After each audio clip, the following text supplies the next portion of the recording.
Comment distinguer entre deux gènes indépendants et deux gènes liés?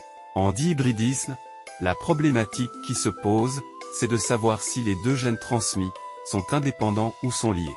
Quels outils faut-il alors maîtriser pour résoudre cette problématique? Partons du cas le plus simple, celui de deux gènes avec dominance absolue.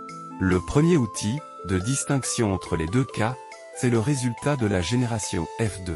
Si les deux gènes sont indépendants, la F2 apparaît avec des proportions phénotypiques exprimées en X sur 16.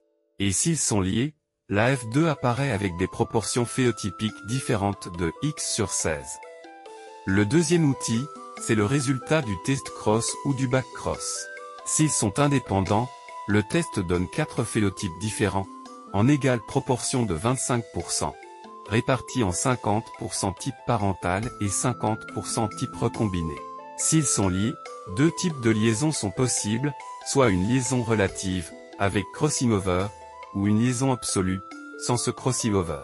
Si la liaison est relative, le test donne 4 phénotypes différents, mais en inégale proportion, avec un % du type parental supérieur à celui du type recombiné.